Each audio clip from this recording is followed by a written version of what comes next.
Bom dia, amigos e amigas. Bom dia, senhores e senhoras. Eu sou Daniel Nonato e a gente começa o nosso encontro hoje desta maneira. Numa folha qualquer eu desenho um sol amarelo, e com 5 ou 6 retas é fácil fazer um castelo. Com o lápis em torno da mão e me dou uma luva, e se faço chover com 2 riscos tem um guarda-chuva. Se um pinguinho de tinta cai no... Caríssimos e caríssimas, hoje nós vamos celebrar o domingo da Ascensão do Senhor.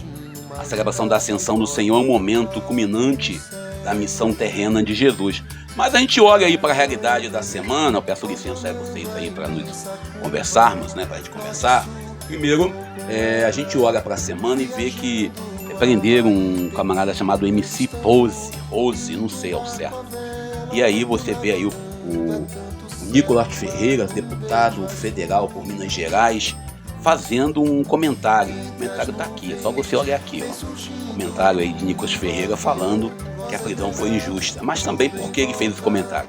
Porque, de acordo com as fontes, essa semana também um primo dele, numa cidade lá de Minas Gerais, foi preso também por tráfico de droga.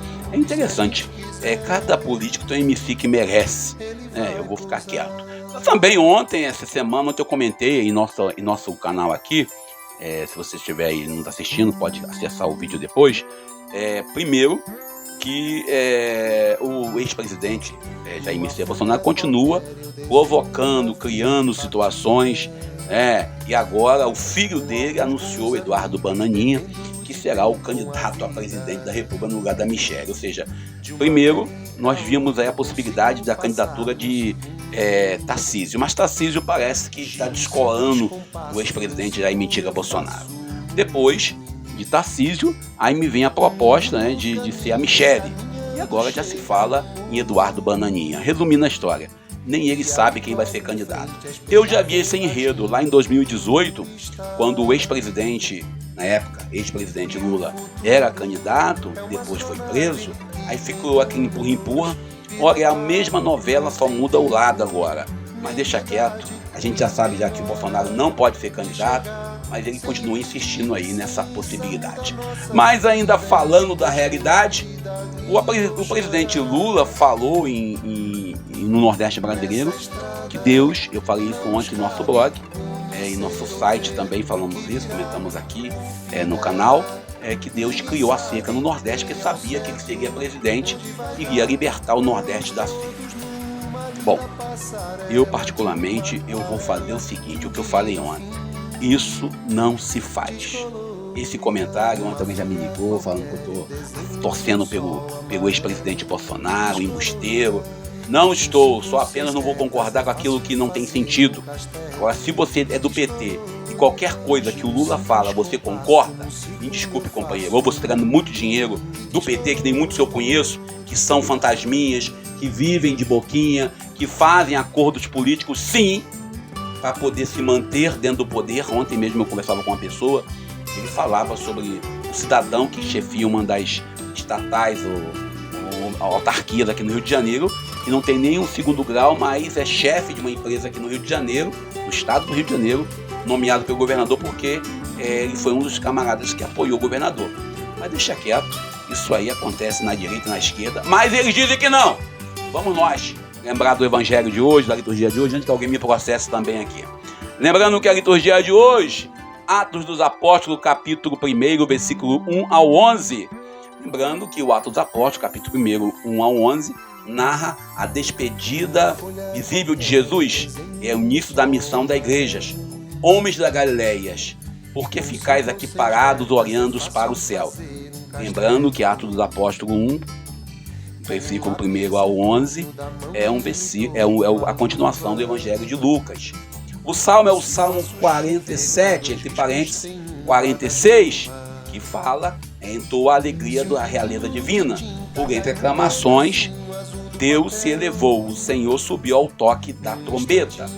E a segunda leitura de Efésios, capítulo 1, versículo 17 ao 23, Paulo nos convida a abrir os olhos do coração, Efésios 1:8, 1:18, para reconhecer a esperança a qual fomos chamados, contemplando Cristo elevado acima de todo poder, como cabeça da igreja, que é seu corpo. Mas a gente vai se centrar no Evangelho. O Evangelho de hoje, Lucas capítulo 24, versículos 46 a 56, a missão cristã brota da travessia pascal. A paixão, a morte e a ressurreição de Jesus que vai nos dar esta base para a missão.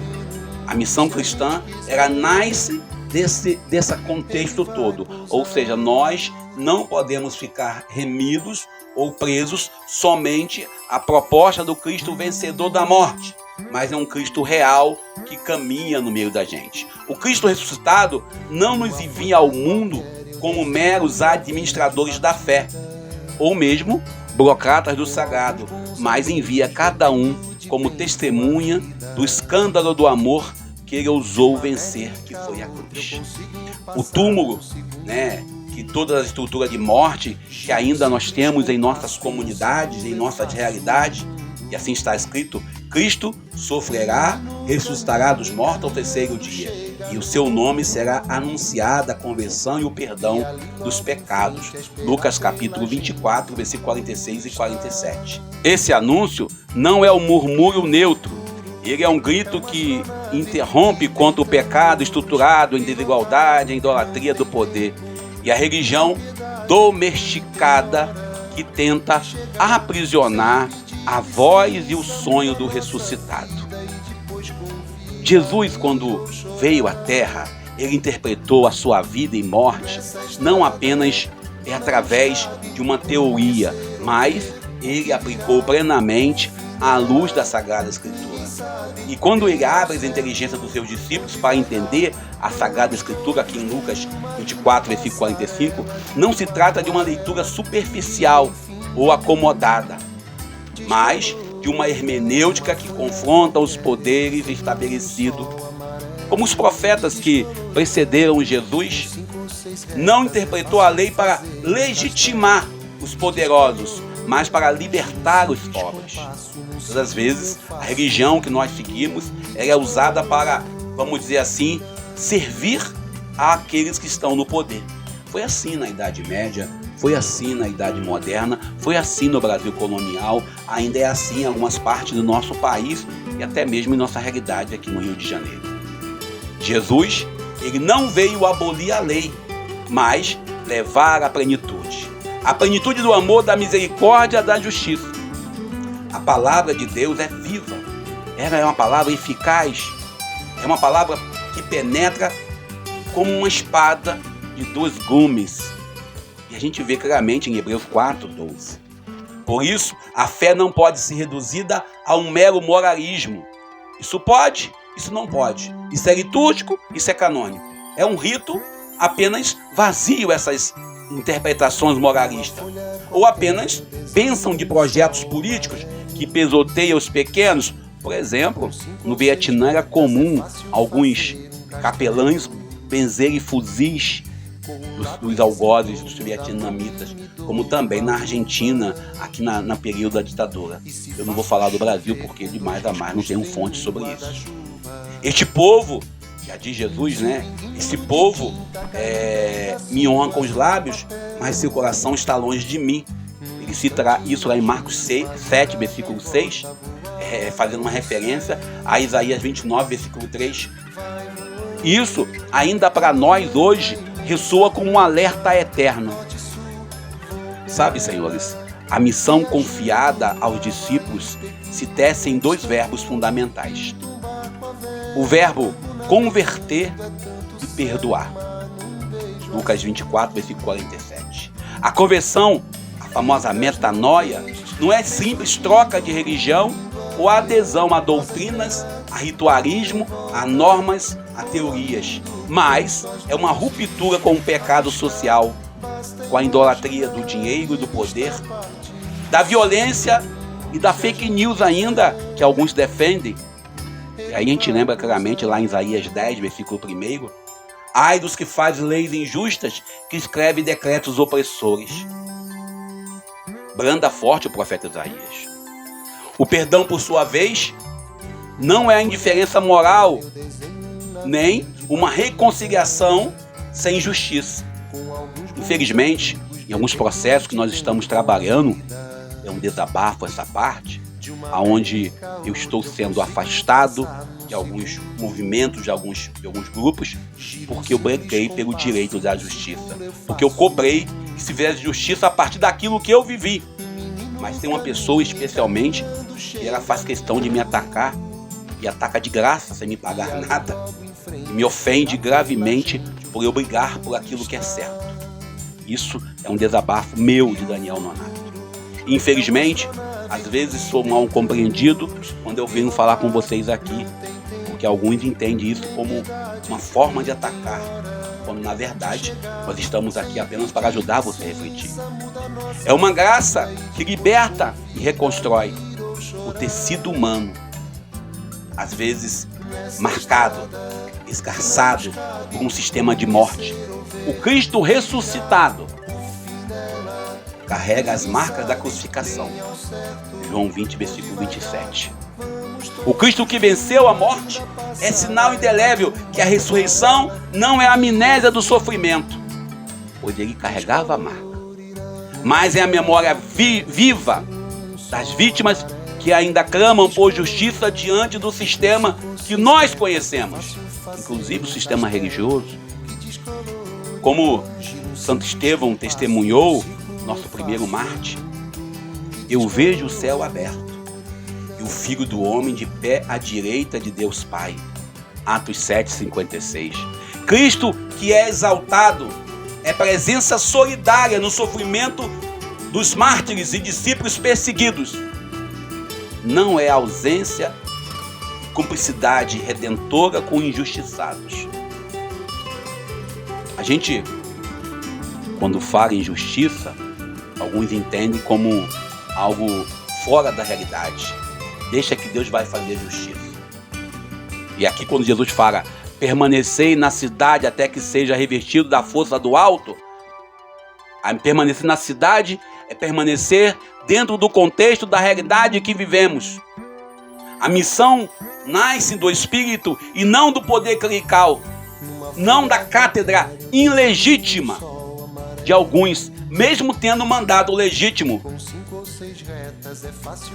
Nós olhamos para a missão, nasce de forma direta da compaixão transbordante do ressuscitado. O Espírito não sopra apenas nos sacrários, às vezes ele se faz presente nas ruas.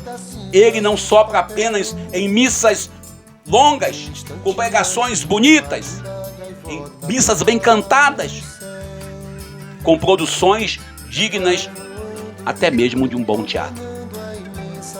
O Espírito se faz presente nas favelas, nas prisões, nas escolas, sobretudo nesse tempo onde nós sabemos que em Nova Iguaçu, na Baixada Fluminense, nós tivemos uma ação no dia 21 de maio desse ano, do governo municipal, diante dos professores e agentes da educação, em greve dentro da prefeitura, inclusive usando o gás de pimenta. O Espírito sofre também e sofre nesse momento. O Espírito sopra nas cozinhas solidárias, nas atitudes de pessoas como o padre Júlio Lancelotti, no trabalho da Casa do Menor do padre Renato Chiera. O Pentecoste que Jesus anuncia, aqui ele tem que ser libertador e desinstalador. Quando o Espírito se manifesta, os montes se derretem como cera. Salmo 97, versículo 5. Os muros da exclusão caem por terra. Efésios 2,14. E a religião das aparências desaba. O Espírito Santo não vem apenas consolar, ele vem para desorganizar o templo dos acomodados, derrubar os vendilhões, aqueles que dizem, deixemos o dinheiro trabalhar por nós, já que nós temos dinheiro em conta. sobretudo quando ele é consagrado para isso. O Espírito vem reerguer o povo que marcha. O Espírito que unge Jesus para evangelizar os pobres, como nós lemos já em Lucas 4, 18 a 19. É o mesmo que envia hoje a igreja. Não qualquer igreja. Uma igreja que vem libertar, curar, anunciar. Nesse ano da graça do Senhor, e não precisa de um critério, não precisa de uma autenticidade, não precisa ter, vamos dizer assim, um selo. Pão, esse aqui é o cara. Muitos têm o selo da ordem e o Espírito está longe deles. Essa missão não é tarefa solitária nem monopólio, seja do bispo, do padre, do diácono, mas é caminho sinodal onde todos nós, homens e mulheres, jovens, adultos, idosos, leigos e leigas, povos originários, negros e negras, tem voz. O documento de Aparecida, todos os membros da igreja, em virtude do batismo, são discípulos missionários. Documento de Aparecida, número 549. A missão não é privilégio de alguns, mas vocação de toda a igreja. E continua, a missão é insuperável. Nós devemos continuar essa missão. É compromisso com os pobres. Compromisso com todos aqueles que desejam transformar a sociedade. Documento de Aparecida 362. O ressuscitado convoca uma igreja que escuta e caminha junto, com o corpo ferido, com as marcas da crucificação, mas uma igreja em saída. Jesus, ao encerrar sua missão em Jerusalém, ele não pede para a comunidade ficar fixa nela, e sim lançar sua missão ao mundo. Jesus, radical em Atos dos Apóstolos 1, 8. Vocês serão minhas testemunhas até os confins da terra. Jerusalém é um lugar de contradição. Representa tanto o centro religioso de 3 religiões, o cristianismo, o judaísmo e também o islamismo, quanto também o palco do martírio. Tantas vezes nós tivemos guerras e conflitos por causa de Jerusalém, grandes cruzadas foi feita. Ali aonde a religião se corrompeu e silenciou os profetas. Podemos ver isso, Jesus falando em Mateus 23, 37. Hoje, inúmeras Jerusaléns, nos tempos modernos, nas igrejas católicas e igrejas evangélicas, voltam a crucificar Jesus em nome da moral, da segurança, da economia, do lucro, do capital.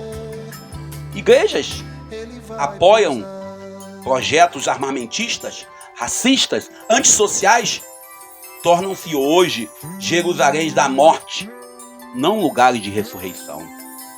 Como na voz de Amós, o Senhor grita: eu odeio e rejeito as vossas festas, não suporto vossa assembleia litúrgica. Em vez disso, o que é direito ocorra como água, e a justiça como um rio perene. Amós 5, 21, 24. Nós, cristãos, ao celebrarmos o culto à palavra de Deus, ao celebrarmos a Eucaristia, sem partilhar o pão com os pobres, é comer e beber a própria condenação. 1 Coríntios capítulo 11, versículo 29.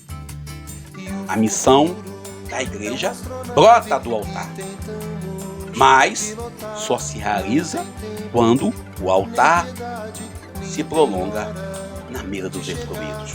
Quando nós conseguimos juntar as duas mesas, a mesa da Eucaristia, a mesa da palavra e a mesa da realidade dos excluídos. Essas 3 mesas, Jesus está presente. Nesse contexto de sombras e desafios, torna-se urgente recordar a palavra profética do bispo de Nova Iguaçu, Adriano Hipólito, sobretudo no dia de hoje, dia 1º de junho.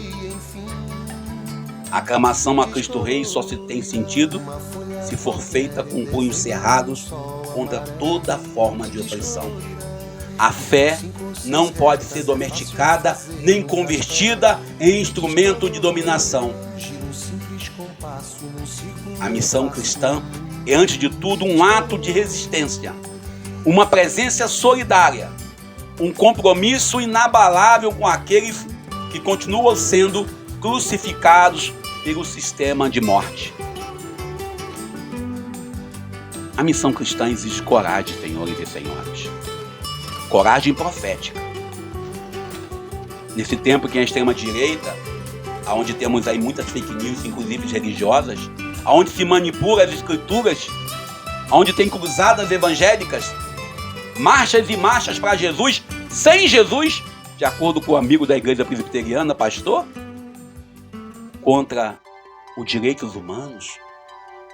É urgente uma igreja com os pés descalços, o coração em chamas. Uma igreja que Jesus envia, não como aliada em imperadores, mas como irmã, mãe e amiga dos pobres. E é com eles que a igreja tem que caminhar, com os pobres. É com eles que a igreja tem que ser reconhecida como presença viva do ressuscitado. Quando Jesus fala lá em Mateus 25, 35, tive fome e me deste de comer. A ressurreição é um grito que irrompe contra o sistema de morte.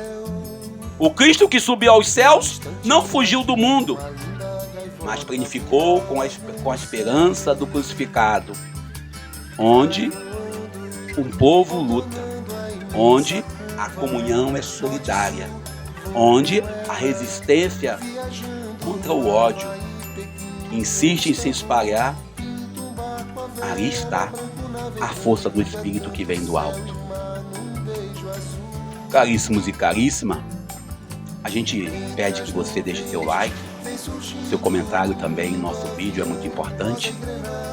A ascensão não é uma invasão, não é fugir da verdade, mas é a própria missão. Olhar para o alto, mas com o pé firme no chão. Contemplar a glória, mas sem fugir da cruz que a vida às vezes nos apresenta. É saber que o nosso combate não é contra a carne ou sangue, mas contra os principados, as potestades deste mundo tenebroso. Efésios 6, versículo 12. E como nos assegura São Paulo Apóstolo, meu patrono, nada poderá nos separar do amor de Deus. Está em Cristo Jesus, nosso Senhor. Romanos 8, versículo 38 a 39. A esperança cristã não se esconde nos altares dourados, nas grandes catedrais, na preocupação com brasões e símbolos em nossas igrejas, mas brota nos olhos marejados daqueles que acreditam ainda que tudo ao redor insiste em dizer o contrário. Por isso, o anjo diz, não fiquemos olhando para o céu. Atos 1, versículo 11. Enquanto tantos continuam sendo crucificados pela fome, pelo desemprego, pela injustiça social e também pela igreja. Por que não? Uma religião que não tem alma e não tem Espírito de Deus.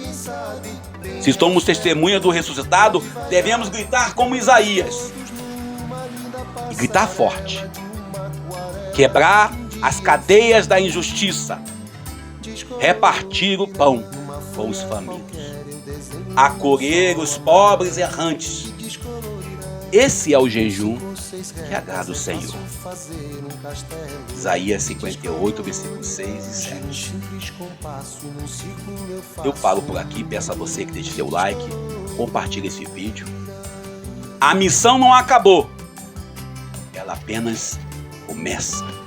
E começa exatamente onde o povo sofre e clama por justiça. Eu sou Daniel Nonato. Até o próximo encontro, se Deus quiser.